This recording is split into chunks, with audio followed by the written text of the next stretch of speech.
We're not the best superhero team on the planet. We're a family. We will rebuild, Mark. Count on that.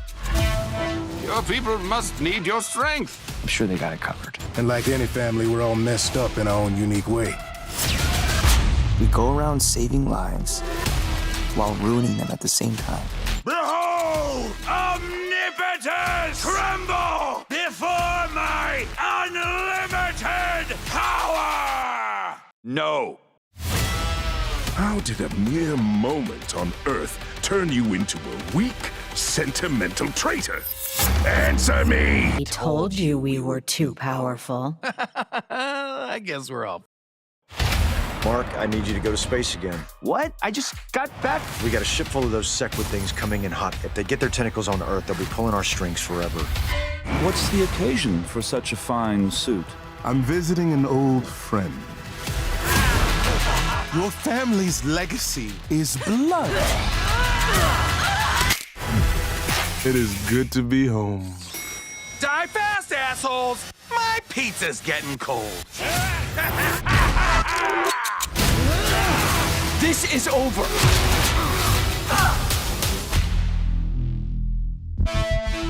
I'll never let anyone ever hurt my family! I'm sorry.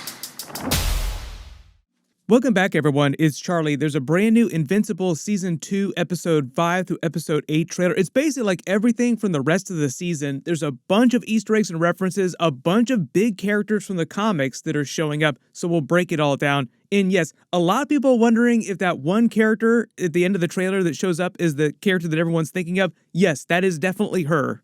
If you're brand new to the channel, be sure to subscribe to get all the episodes. The really cool thing that's actually happening is we're going to get like peak animation in the next month because both Invincible Season 2 Part 2 and X-Men 97 episodes will be airing at the same time. It is going to be nuts. To me, my X-Men. Of course, I will do videos for everything. It's going to be great. And it's still the beginning of the year. Like, there's still a bunch of big stuff coming up later. Like, we have Deadpool and Wolverine and a bunch of other stuff at the second half of the year, too. Doing the trailer a little bit out of order, though, probably one of the biggest things that people were talking about, though, is the big fight that Mark has at the end of the trailer against the other Viltrumite in that white suit that they all tend to wear. That is a female Viltrumite with short hair that is meant to be Anissa from the comics. So we get Invincible versus Anissa in their first meeting, and she kicks the crap out of him. It's meant to be a continuation of the whole idea that he's trying to get stronger, like he's realized that he needs to protect his family. Now he's protecting Oliver for his father, Omni-Man. So he came back to Earth with this renewed purpose, like I need to really start working on my powers. But then all of a sudden Anissa shows up and just spanks him so hard just to show him how much further he still has to go. Like, this is still the beginning. Like, you have so much more you need to learn. And she might be played by Chloe Bennett. Chloe Bennett is playing a character, and I don't think that we've actually seen who she's playing yet, so it's definitely somebody in the second half of the season. It might wind up being Anissa. She's a really huge character in the story, but all the really WTF stuff that she gets down to that everybody usually references when they're talking about Anissa doesn't happen until like much later in the story, which is why people were kind of freaking out when they saw her in this trailer. Like, wait a minute, it's way too soon for Anissa. What's going on? What happened to Conquest? I thought the Conquest stuff was going to be happening way before that. No. This is just their first meeting. She basically just comes to Earth to check in on Earth itself and what's going on with Invincible. Beats the crap out of him because obviously he doesn't like the other Viltrumites. He has no idea who she is. And once she's done wiping the floor with him, she takes off and leaves. So she'll be back. Like, there'll be much more for her storyline. This is just a taste of her character, basically. It's kind of hard to get too deep into her storyline without completely getting into spoilers. So if you have read the Invincible comics, please don't post like liberal spoilers for her character storyline.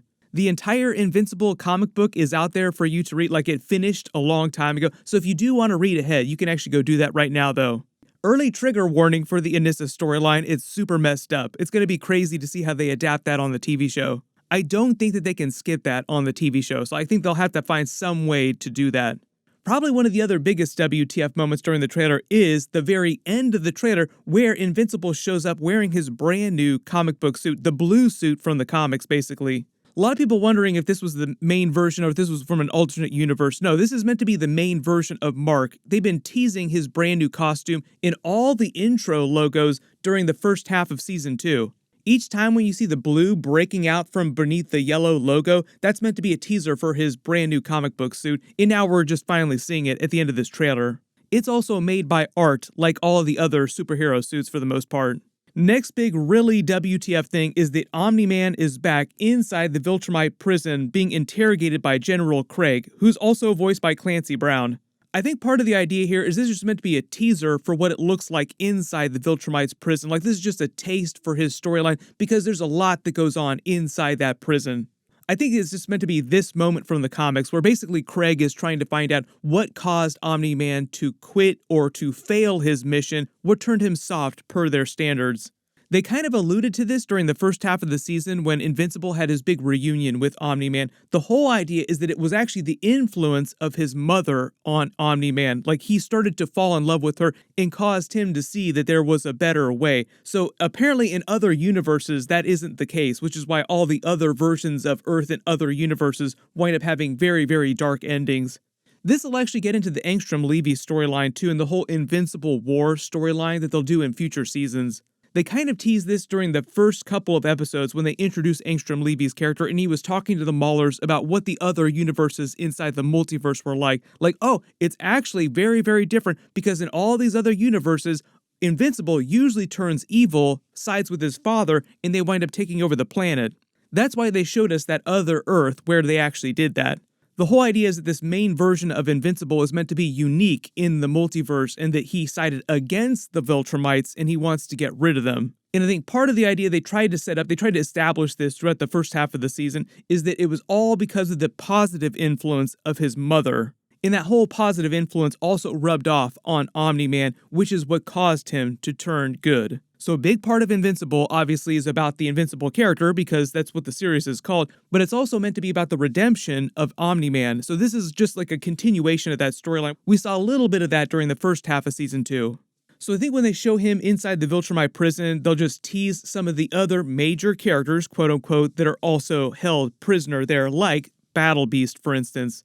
There is a big prison break storyline. They'll probably save that mostly for season 3 though. There are a couple other characters that are part of that storyline and they show up in other places in the trailer, so they just haven't got to that part yet. Speaking of which, we get Alan the Alien back in his shiny new uniform. He's way more swole than before. He's healed. His power is much closer to that of a normal Viltrumite. They're basically paying off the end of the first half of the season.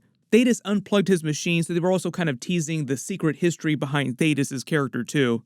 The whole idea is that Alan the Alien's body regenerates anytime it takes damage, but he needs to almost die for that to kick in, so he was just disabling the machine so that he would regenerate and come back even stronger. Now, he's not quite as powerful as Viltrumites yet, but he can hold his own way better than he could before.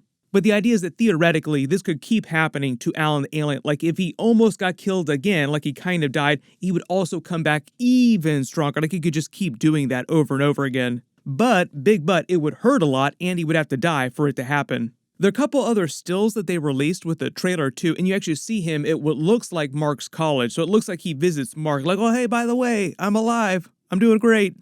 Notice here Thetis also takes off his beard, proving that it's false, which is more about him revealing his true past in his origin story. Is a lot of stuff to get into there in the comics too. Like, this is all right out of the comics. There's a bunch of footage of Angstrom Levy, like he says he's getting his new suit because he's going to face Invincible again, going to see an old friend. He walks through a couple universes, and one of the big Easter eggs you may have spotted, like it's a blink and you'll miss it, super quick kind of Easter egg, is he walks through a universe where everybody are zombies. I think that's meant to be an Easter egg for him walking through the Walking Dead universe. Just because Robert Kirkman created Walking Dead and he created the Invincible comics. Now, in the comics, there's way more crossovers with other big comic book characters. Like, there's a Spider-Man crossover, even makes the thwip sign. So people are like, wait a minute, are we going to get the Spider-Man crossover in the second half of the season? Just because in the Invincible comics that they're adapting for season 2 right now, he also has a crossover with Spider-Man in another universe. But remember, that was the comics. I think it was a little bit easier for the lawyers to work that out with Marvel Comics. I do not expect to see Spider-Man or like a bunch of other really big characters show up on this series, but there might be a crossover with the Boys TV show, just because Amazon does the TV show. They hold the TV rights for Invincible and for the Boys, so it's a little bit easier to do those kinds of crossovers.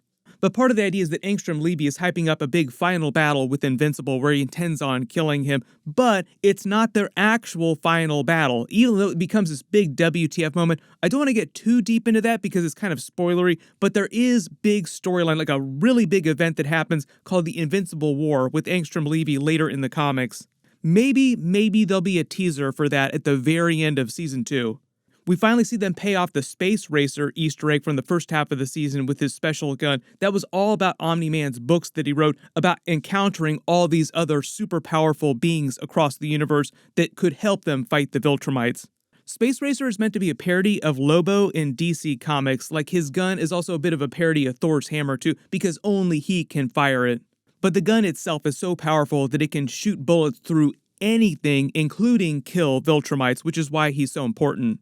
It's just the beginning. I did a trailer video a while ago talking about some of the other super powerful beings that he encounters from the books that Omni-Man wrote. Like, there's a bunch of different books. Space Racer is just like the first big character that he encounters. There's a bunch of scenes of missions that the Guardians of the Globe goes on, and the person in the coffin that they're all standing around at the funeral scene, they're all mourning, is probably, early theory, Duplicate, because it looks like she's the only member of the Guardians of the Globe who isn't standing around the coffin looking all sad. And earlier in the trailer, we see one of the Lizard League ripping her body apart. And usually when her duplicates are killed, they don't look like that when they die. Their bodies just kind of vaporize, disappear, basically. There's another big team-up scene where the Guardians of the Globe are fighting the Sequids. They finally pay that off. They kind of set that up in the first half of the season. And Adam Eve is helping their team out again, too. Remember, the whole first half of the season, she was kind of off doing her own thing. Then there's that funny scene of the character who's screaming about his power, threatening the Guardians of the Globe and all the other superheroes that have amassed to help them. His name is Omnipotus. He's meant to be a big parody of Galactus from Marvel Comics. His alias in the Invincible comics is meant to be the World Shaper. He screams about reshaping the world around him. It's meant to be a reference to Galactus being the Hungerer, the Devourer of Worlds. His character's meant to be from another universe, and he just travels around the multiverse, shaping or reshaping different universes to his own liking. He winds up showing up later in the story too, so we'll probably see him again in future seasons. Part of the idea, though, is that the Guardians of the Globe face him without Invincible's help because this happens while he's still on Thraxa, helping them rebuild, as you also see during the trailer. He's got a bunch of powers and abilities. He can absorb energy from around his body. He can use it to enhance his own strength. He's nearly indestructible, not quite as strong as Viltrumites. He can warp reality. He winds up turning rubble around their fight here into monsters, making them fight the Guardians. Generally seems like they're using the fight for a little bit of comedy, though. Probably one of the other big teasers they drop in here, too, they don't allude to it too much, but just a little bit while he's still on Thraxa, is Invincible bringing Oliver back to Earth. One of the ideas you have to remember is that Thraxans mature much faster than humans, so the idea is that Oliver's powers develop much more quickly than Mark's did. For the most part, though, I think they're going to spend the second half of Season 2 when he comes back to Earth with Mark, with him still being a little kid, though. I don't think we'll see him take on the Omni-Man Jr. persona and start acting like a superhero till like Season 3, Season 4, beyond, but not that long. Like, he matures pretty quickly, like he grows pretty fast. They kind of alluded to this in previous trailers, though, but part of the idea is that he just kind of fits in with Mark's family, like his mother treats him like just another son. So generally, it is a very positive relationship they all have together. They don't really get into it during any of the footage in this trailer, though, but what they might also do is tease Conquest, because if they're teasing Anissa, that just seems like they're doing stuff really fast, and Conquest is really like the next true Viltrumite that he really has a huge conflict against, but that's not until a little bit later in the comics, so that seems like it's going to be a big Season 3 thing, because they're mostly hyping up him versus Angstrom Levy in the second half of the season. They've also slowly been teasing Invincible versus Cecil, like a conflict that's developing between the two of them. That does wind up happening in the comics pretty close to what we're dealing with right now on the show. Maybe that'll come to a head at the very end of Season 2, or they might say that for Season 3, just because there's so much stuff that they're teasing in this trailer. What'll happen, though, is that Invincible Season 2 Episode 5 will come the week before X-Men 97, and then X-Men episodes will start, but they'll be on different days, so no worries there. Just talking about the Marvel Universe right now, we're kind of in the middle of an X-Men renaissance because we have Deadpool and Wolverine, so we have X-Men animated stuff coming back, and we have X-Men live-action stuff. I literally just did an X-Men 97 trailer video. It is so nostalgic. It will totally take you back, so click here to watch that a billion more times. And click here for all my Deadpool and Wolverine trailer videos. Thank you so much for watching, and I'll see you guys in the next one.